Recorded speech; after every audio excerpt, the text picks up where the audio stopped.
Psychology.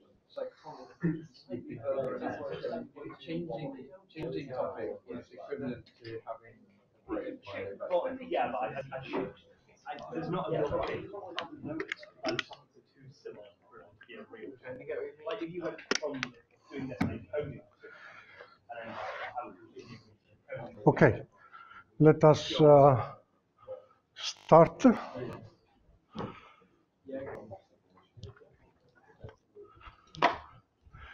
So we've had a good look at recombination. Let's have a look at generation now, a bit more in detail. And effectively here we will be anticipating what will be more into light absorption, because we will be dealing with generation due to light. Generation via light absorption.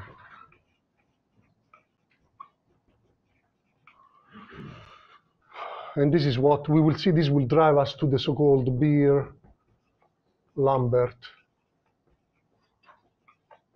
Law. Okay, so the idea is this. Let us assume that we have our piece of semiconductor here, and I have some photons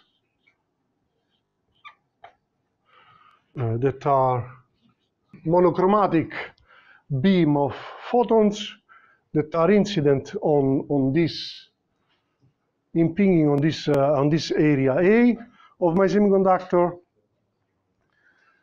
Let us assume that, let's call, I don't know, let's call pH the power of this beam.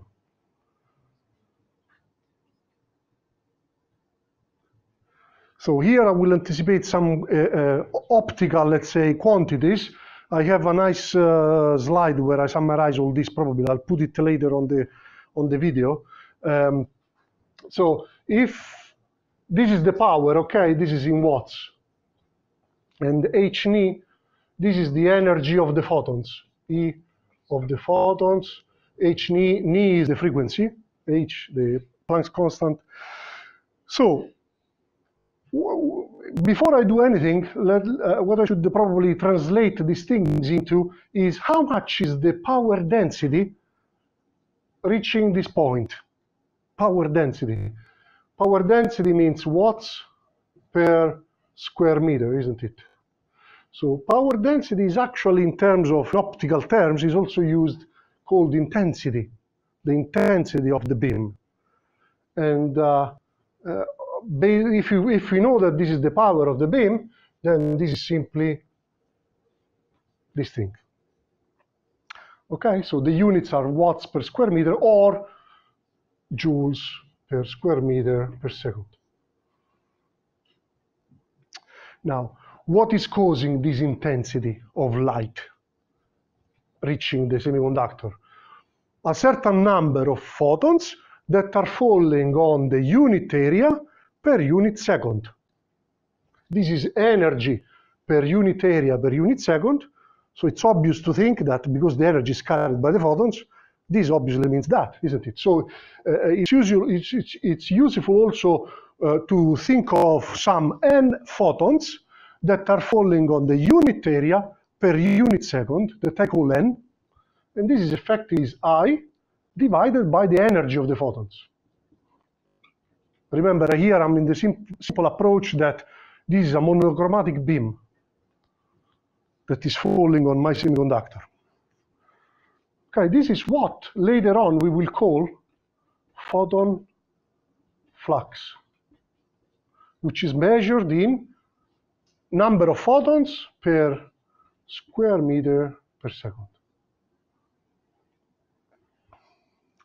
Now, if the energy of the photons is bigger than the band gap, we already said that these photons are able to be absorbed and to promote electrons into the conduction band and so on and so forth.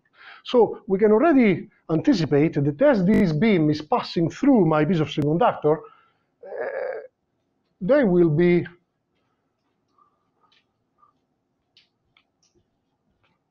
as we move, the photons are absorbed. So let's call this the x-axis.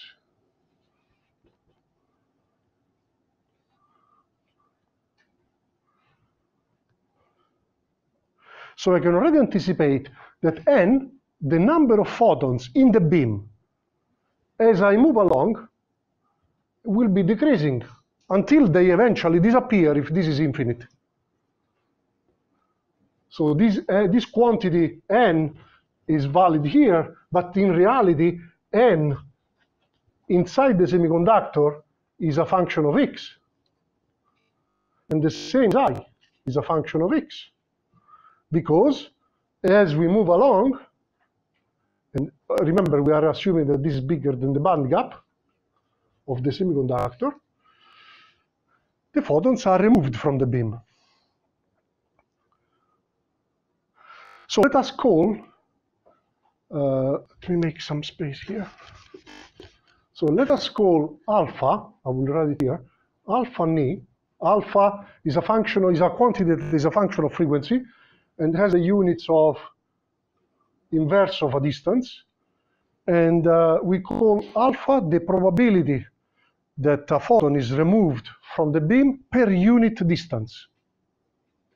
In other words, if my beam has traveled a distance d, alpha times d is the total probability that a photon is removed from the beam in that distance.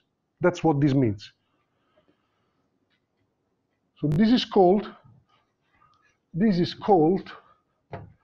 the absorption coefficient.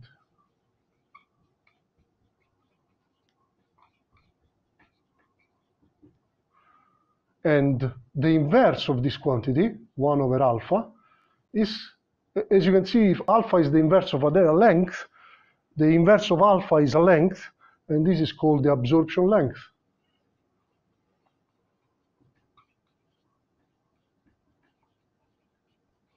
So this is the distance that the photon can travel before disappearing from the beam. And this, in a way, is very similar to what we introduced last week when we were talking about semiconductors and free mean path, the lambda m, free mean path. So the free mean path is the distance that an electron or a hole travels before colliding with the crystal or with other particles. So this kind of has a similar meaning to that.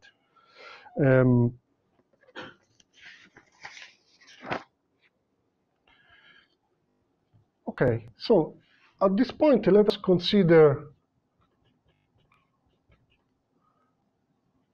a slice of my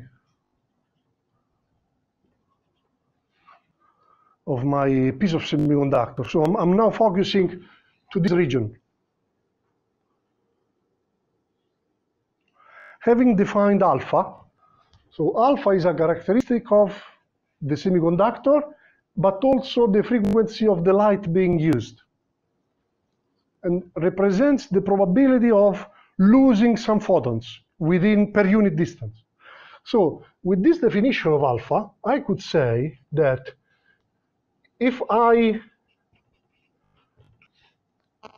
now interested in writing down what is the intensity here and related to the intensity here, how these two could be related together using the definition of alpha.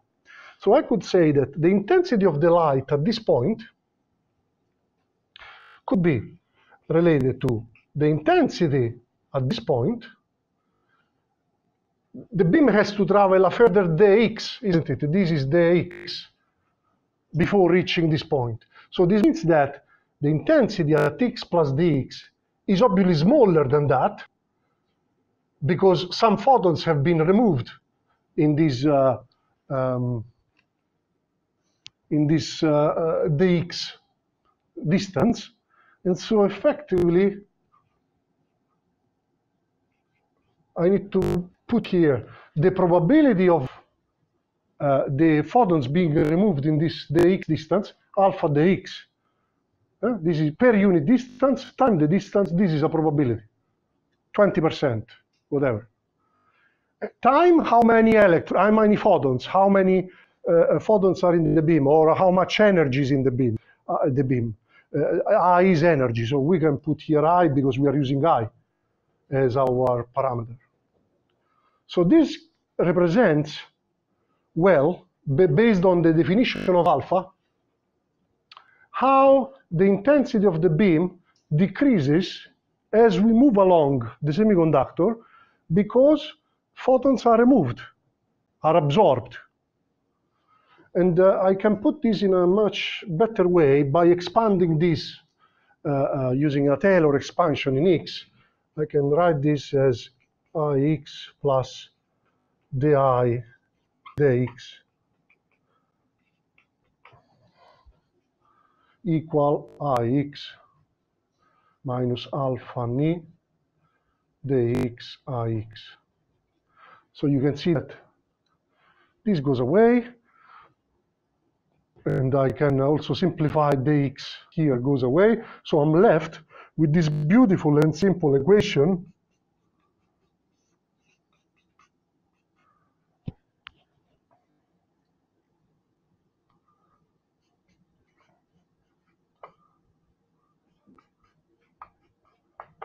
So first order differential equation, homogeneous, which we can solve. I've brought this term on the other side and removed the x. And the solution of this equation is Ix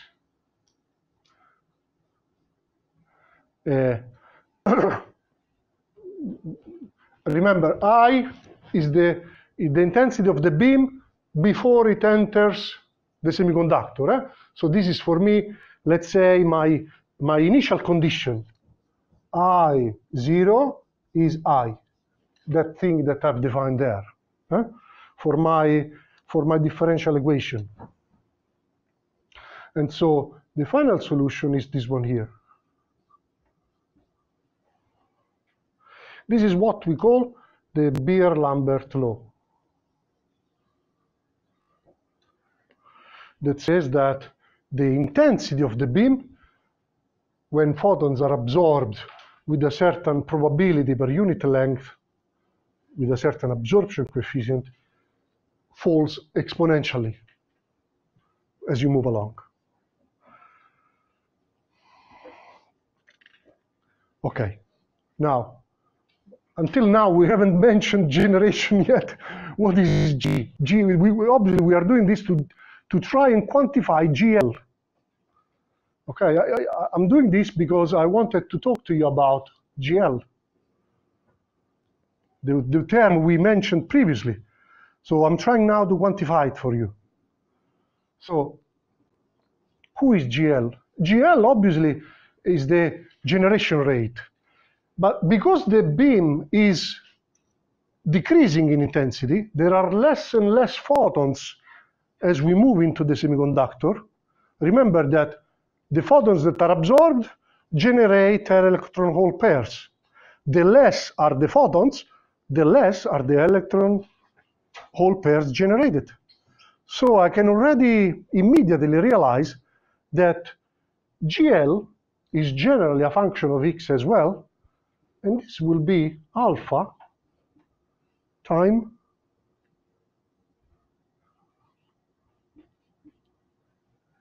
where N was this the number of photons per unit area per unit the photons as we move along. As we said, the intensity goes down or N goes down. We move along the semiconductor. Because this is the number of photons that are left in the beam, and alpha is the probability that these photons are absorbed per unit length. So in that specific spot, X, the generation rate will be this one. The number of photons in that point left in the beam times the probability that they are absorbed. Because if they are absorbed, then you have an electron-hole pair. And this is what we call the degeneration rate. Okay, so G is that. Fantastic. And I know that n is I over that. So this is alpha times Ix over the energy of the photon, which is hν. Let's put it explicitly. But Ix, we've just demonstrated, is that. And so I can continue this chain of equalities and say, let me put hν here.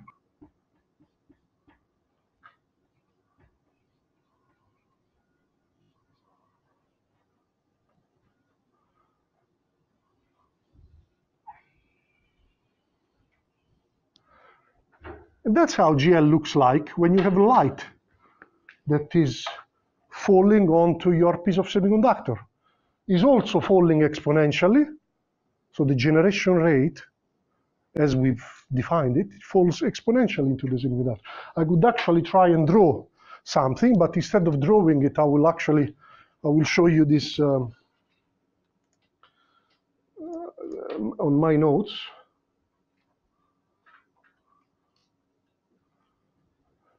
So when you see here, the term in front of the exponential bit is alpha times I over hν. Let us assume that the beam characteristics are fixed. So I is fixed, which is the intensity of the initial beam, and hν is fixed, the energy of the photons. So the only thing I can play with, let's say, is alpha, okay? So if alpha is large, this exponential falls very quickly in distance. So alpha large is the green curve there, you see? A very sharp drop. At the same time, though, because alpha is large, and alpha appears on GL, alpha appears on the numerator also, not only here at the exponential. So this means that this term in front is also large. In other words, you see the green curve is very high at the very start, but then falls very sharply. If alpha is small, on the other hand, you have the exponential is very smooth. But at the same time, also the term in front is small because alpha is small. And so you get the red curve, for example. So in other words, how to read this? If your material has an alpha that is very large, most of the absorption will happen shallow, at the very surface. That's what that is indicated. GL will be very large, very, very large at the beginning of the semiconductor, and then you will be left basically with no photons anymore. And that's why GL will always be there, the generation of electron-hole pairs. If instead your semiconductor has an alpha that is smaller than the previous value, let's say, then this means that the beam can penetrate more into the material, and so you have a more spread out, let's say, generation of electron-hole pairs. Values of alpha. I think I have a graph for you somewhere. I think it's for later on, yeah, when we will go into the details of light absorption and generation. So, where did I leave my, yeah. So this kind of concludes the generation and recombination bit that I wanted to mention to you. And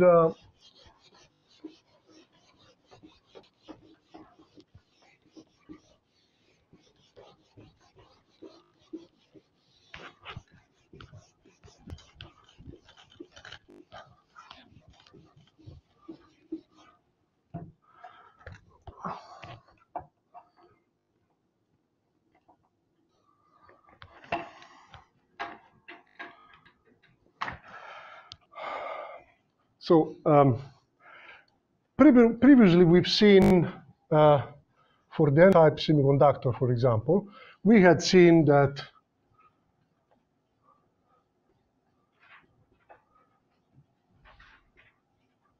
this equation here, where UP was Pn minus Pn0 over tau P. And we had also an expression for tau P, it doesn't matter now. And this is something similar for the p-type.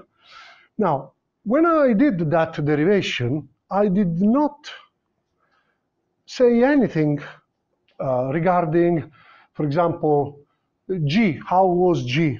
Was the same everywhere? Effectively, I did that assumption. I didn't say that. So I made the assumption that these quantities were the same throughout the entire semiconductor. Also, I didn't mention that if there was an electric field applied, and actually there wasn't, obviously. So I kind of, I didn't say that, but we were under some very special conditions. So there was no electric field, and the generation or recombination rates were assumed to be effectively the same everywhere, which effectively means that the carrier density were effectively the same everywhere. So in a way, I was saying that I was assuming that this was true. And also there was no electric field.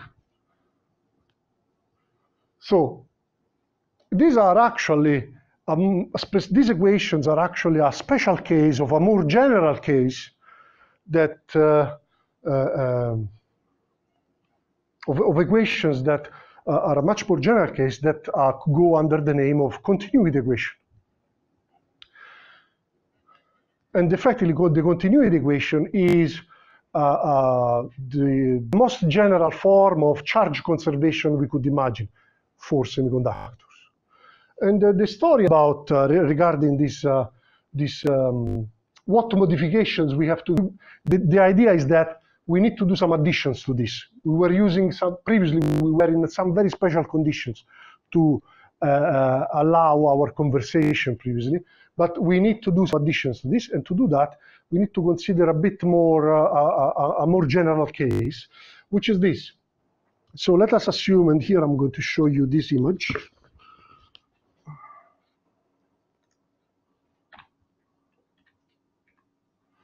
This one here. So, which in a way was the one that I had there. So we have our piece of semiconductor, and we pick our spot, a section dx.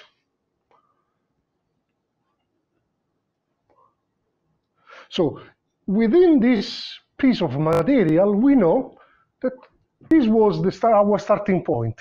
Okay, we already know that we can say, we are assuming that this is now an n-type semiconductor, okay? Because anyway, if it was p-type, you know, we can change easily the equations. So we can take this as our starting point.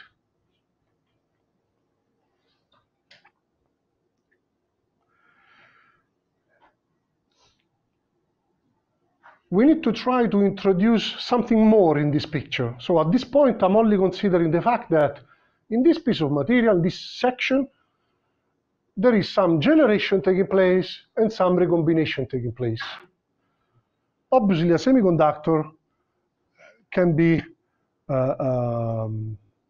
put, let's say, under much more general conditions, which are those when I can start thinking of a current moving semiconductor. So let's call this J in and J out. This current density, I remember, J is the current density. So there will be maybe some current flowing through this semiconductor.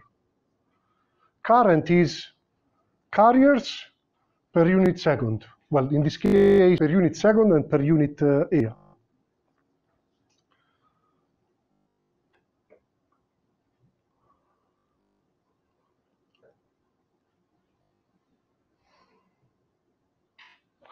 So this is our x-axis.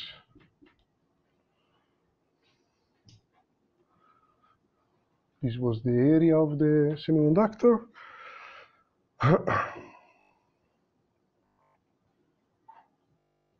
So the addition we need to do here, in order to take into account the fact that this current could be different,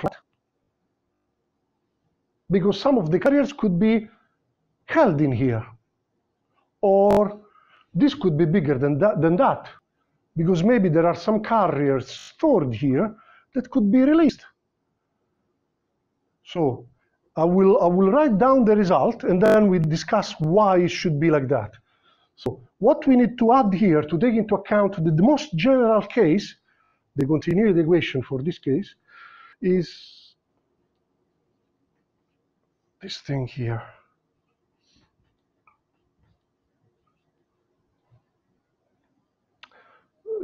Jp is the current density of holes.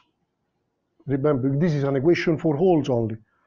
I could write a similar equation also for electrons. We will do it later. Okay, so in this case, when I'm treating n-type semiconductor, and I'm looking at the minority carriers now, I have to put this thing in. There is a minus here. That's the thing we need to try to understand. So the way to understand this is this thing. So we have here our x-axis. I'm dealing with with a portion of space of width dx. There is this point. I'm trying to summarize this piece of material as this point now. And there is some current of holes that is going in, and some current going out. So if the Jp in the x is positive, we are talking here of infinitesimal quantities, so the Jp in the x could be J out minus J in over the x. That's the kind of thing I'm thinking about. So if the Jp in the x is positive, what it means, because this is a current of holes, so positive carriers moving in this direction, this means that effectively this one is bigger than that, isn't it? If this quantity is positive, this is bigger than that.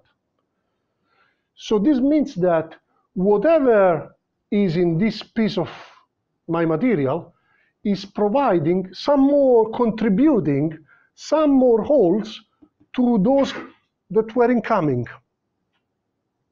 So this means that the quantity of holes in my piece of material in here is going down, because are being contributed to go in output. So a positive, what I'm trying to say is that a positive Jp, the Jp in the x, causes a negative variation in this quantity. And this is the reason, this thinking is the reason why here I've put a minus. So if the Jp in the x is positive, this has to decrease the amount of holes in here.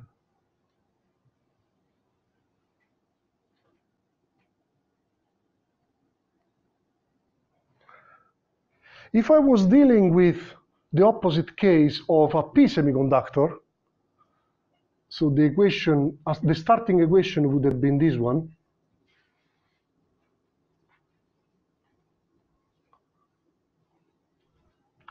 What I had to add here is this equation here.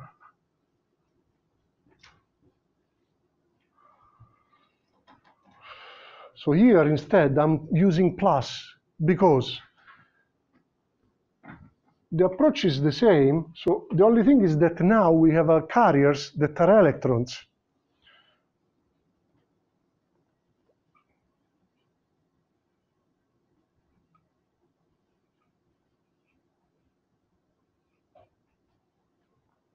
So same story. Before I continue, this is the current density due to electrons. Remember, the definition of current is always, it passes, when you define current, you always think to positive carriers moving.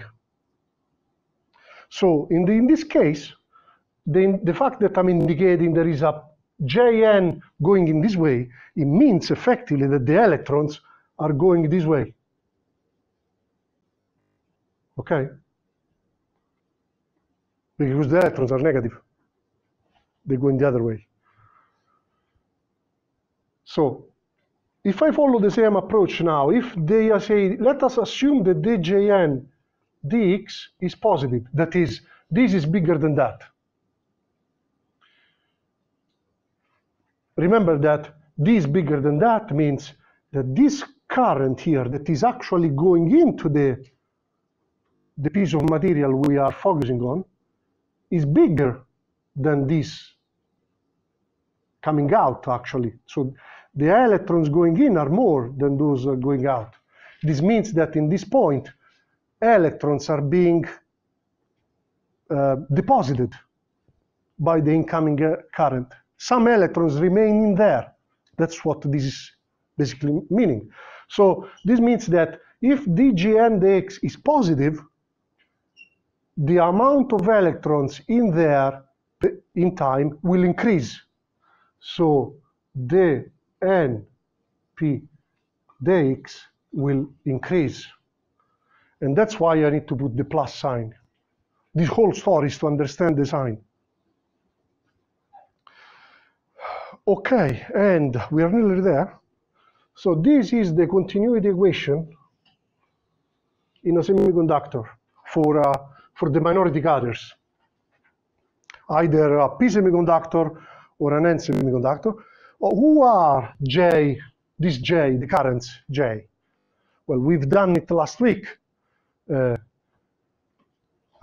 is no reason for me to write them, and we've done them last week, and they are these things. They are made of two components, the drift and the diffusion. So that's what they are, this J. So if you explicitly put these equations for the currents in this term, you can actually end up, I'm not going to write it down, it's in the book, and you will have also my notes. So it's this equation here. So you can see now that there are several terms that come up because of the derivative in space. So we have, the first two terms are easy, so G and U. But then we have the derivative of the electric field in space, the derivative of the doping density in space, and the second derivative. So it obviously looks very complex, but I have here I think I have a nice example where we apply this and in a very simple approach, but it allows us to easily analyze a very cool application. So again, I will put this application later in the video. So it looks like an alien, but in the end, is this equation and comprises the whole story of how a semiconductor behaves. You see, temporal dependence together with spatial dependence. So these are really fundamental equations because they are about charge conservation. That's what this is telling us. This is the equation that summarizes charge conservation for, in the most general case, for a semiconductor.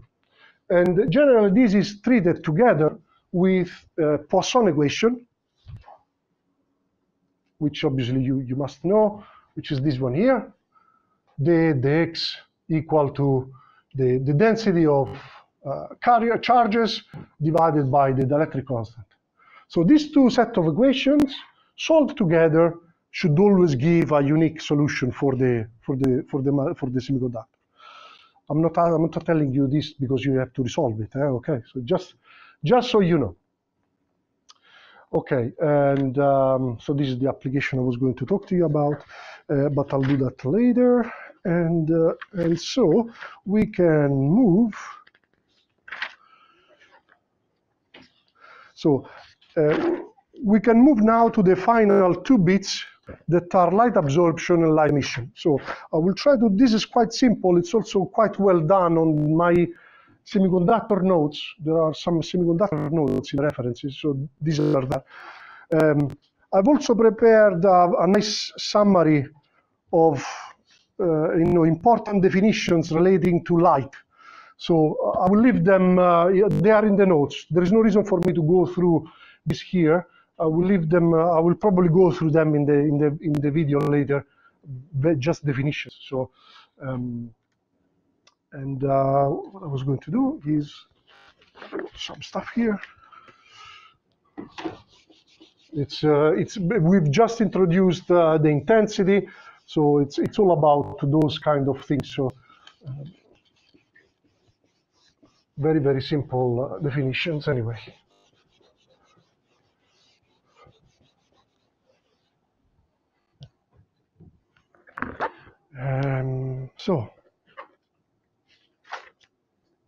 Okay. So let's have a look at light absorption in detail.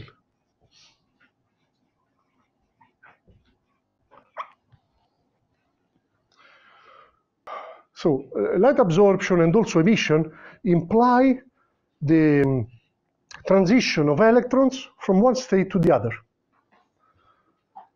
So in physics, as you know, in any transition from one state to another, you need to conserve energy and momentum. Oh, because we are treating with quantum mechanical processes, we will probably, instead of using P, we will use K, because anyway they are related just by a constant. K is obviously the wave vector. Okay, so we will distinguish now two cases, direct semiconductors and indirect semiconductors. Let's start with direct semiconductors. So the direct semiconductor case is the one that we've drawn also previously. So let us assume that I have, this is my EK diagram for direct semiconductor. So the transition we have in mind is this one here.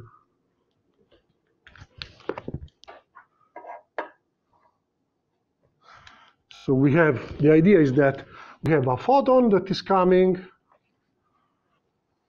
with a certain energy, E of the photon. So the first thing we need to impose is the conservation of energy. So before the absorption, the energy of the system is, I'm assuming that the electron is initially here and wants to go there, okay? So this is full means the electron is there, this is empty means there is nothing there. So EA, this state A, must be equal to, EA plus E of the photon must be equal to EB. If you find the photon with the right energy, that's obviously something doable. Obviously, the condition we are thinking of is obviously this one. The photon has to be the energy of the photon must be bigger than the body cap. Now, for the conservation of momentum, what we have to write is that, well, the momentum of the photon plus the momentum of the electron in this state must be equal to KB, the momentum of the final state. Now, here we have to think just a moment about what these are. So Ka and Kb is the momentum, effectively, the momentum of the electron in a certain state, of an electron anyway. And this is the momentum of a photon. How do these compare? Well, this is negligible, and I will show you why. So K of the photon is 2 pi over lambda, where lambda is the wavelength of the photon. If we assume that this is, for example, a visible, in the visible, okay, a photon in the visible, let's say lambda 500 nanometers. If you do the maths, this becomes roughly 10 to the minus 7, 10 to the 7 K meters minus 1. On the other hand, can we estimate very roughly what could be Ka or Kb? Okay, K of an electron anyway.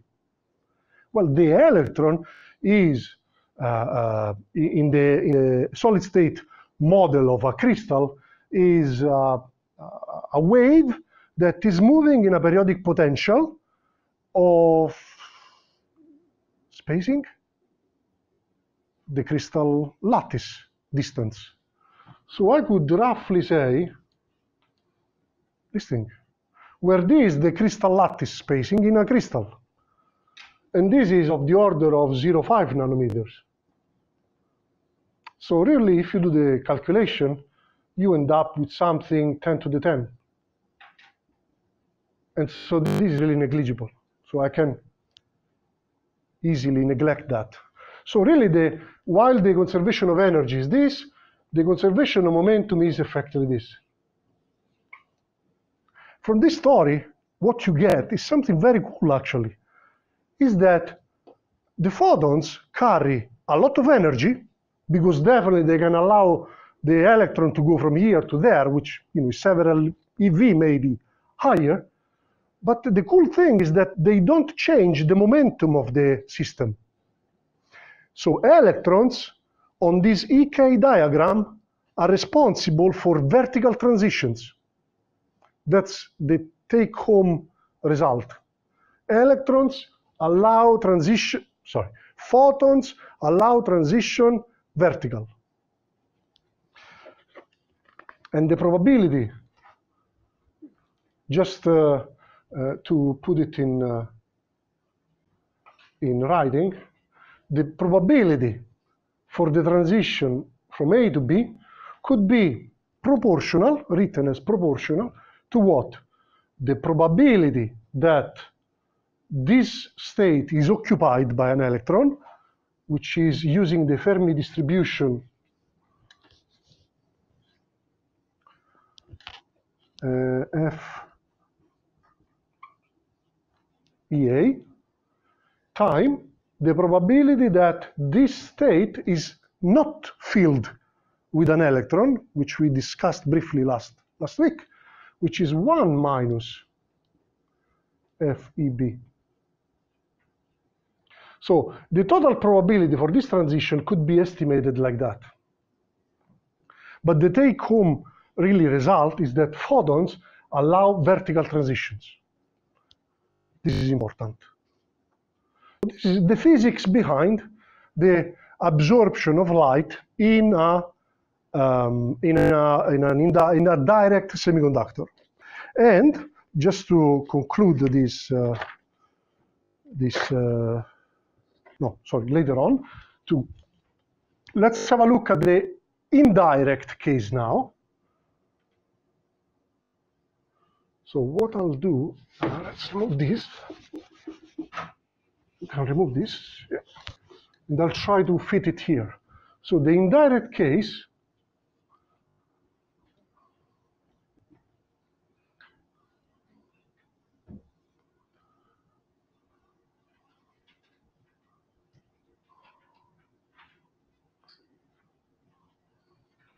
so now this is the transition I want to do.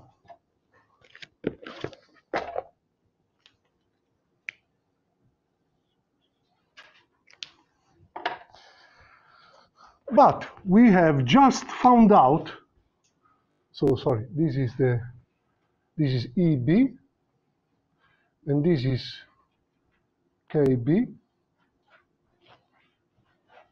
So we've just found out that this is my photon, isn't it? My photon.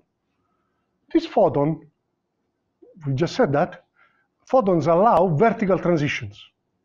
So this means that this photon could only be responsible for a transition like that. The photon alone cannot take me there. I want to go there. So we need something else here. And this something else is we need a third particle. This third particle is a phonon. It's not the cousin of the photon. The phonon. The phonon is a collective lattice vibration mode. So the lattice of the semiconductor vibrates because of temperature. And so there are some collective modes of vibrations.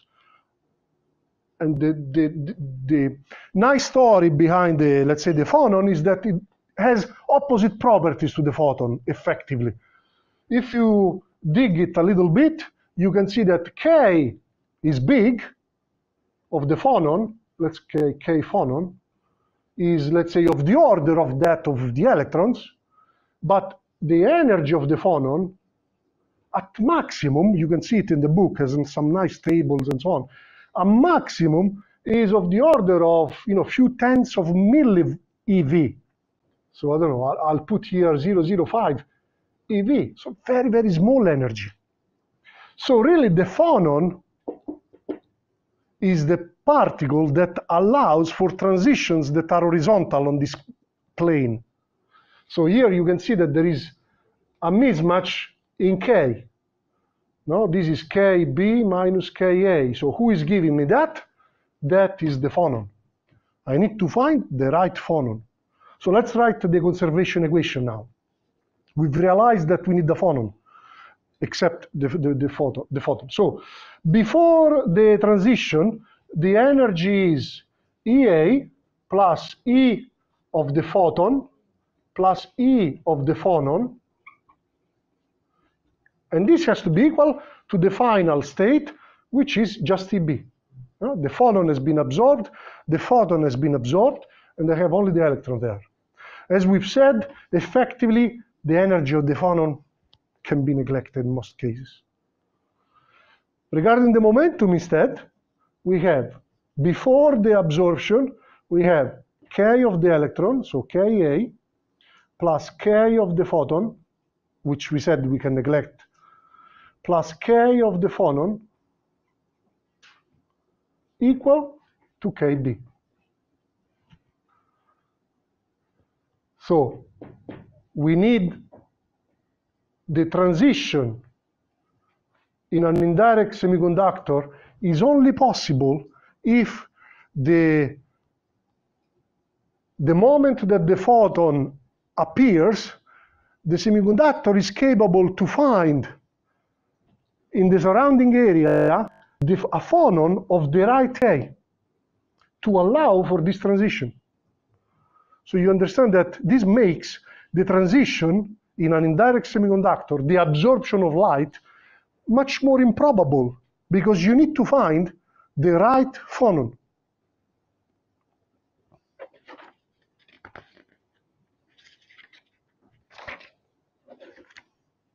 So to conclude this story, the probability in this case could be written in a similar way as the one we saw for direct semiconductors.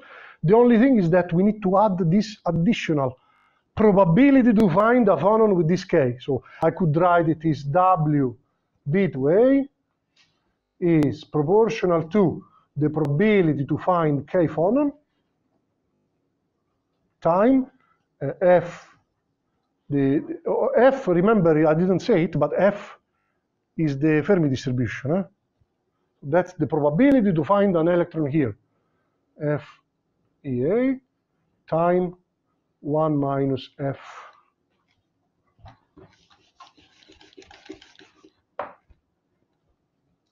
EB.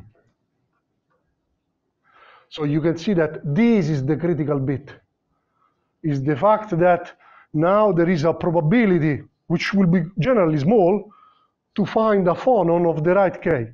Probability is supposed to be from A to B. Yeah, you could do that. Yeah. Okay, so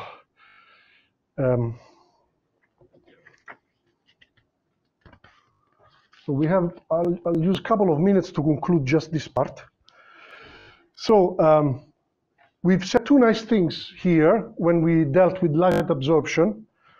So on the diagram, we found out just now, and this is now general, that photons allow us to move vertically.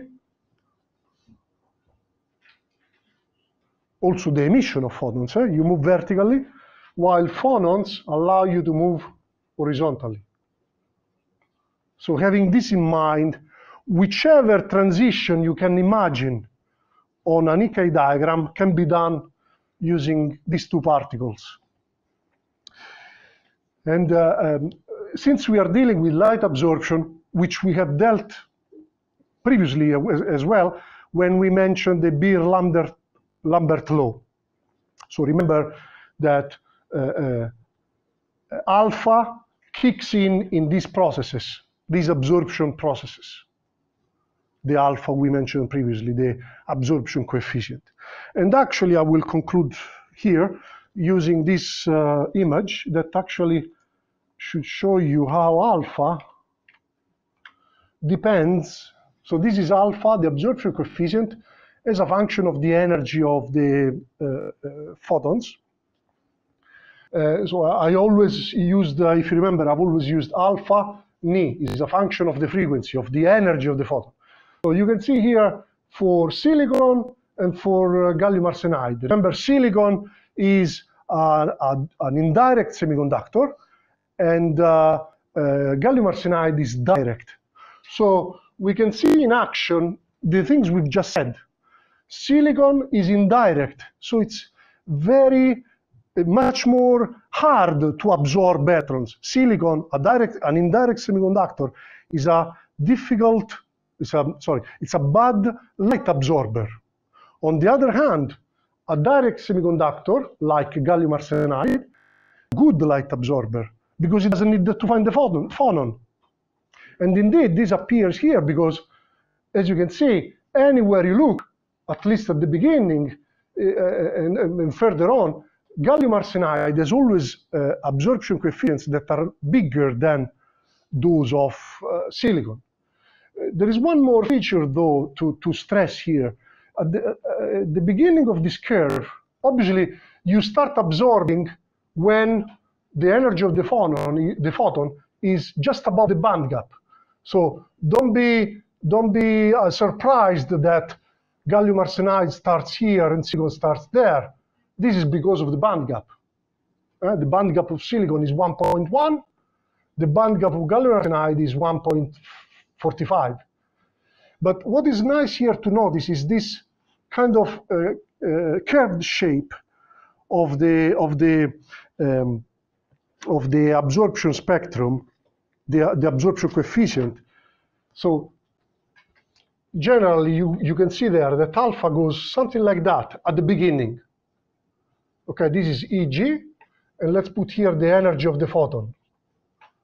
So this thing, we can demonstrate that if E, the energy of the photon, is really close to Eg, then this behavior is proportional to, effectively, E of the photon minus Eg to 1/2. This kind of behavior that goes with the square root is something we've seen before, if you remember, last week, when we introduced the density of states. You remember we had a plot, we made a plot at a certain point of, we put here energy, let's say this is the conduction band energy, this is the valence band, and we were plotting the density of states. The density of states was, if you remember, is a function that is telling us how many states exist at a given energy. And this was going, if you remember, it had this E minus EC to 1/2 behavior. This was EV minus E. So these direct transitions we are talking about are transitions from the state A here to the state B here. So is this transition we are talking about. So and I stop here. This behavior should not surprise us. This kind of with the square root behavior of the absorption coefficient, because is imprinted into the density of state behavior. It comes from that. How many states are at this energy? How many states are there? And they go with the square root. And that's why this one too the absorption coefficient has the same, exactly the same behavior. Okay, I shall stop here. So today I've managed to do almost all the things I wanted to. I have to do light emission, which is effectively the same story. So it was just a very short bit. I will put that in the video, and in the video we'll also put the applications I mentioned. So to see these things we've done kind of applied, and I'll see you next week. Next week we start p-n junction.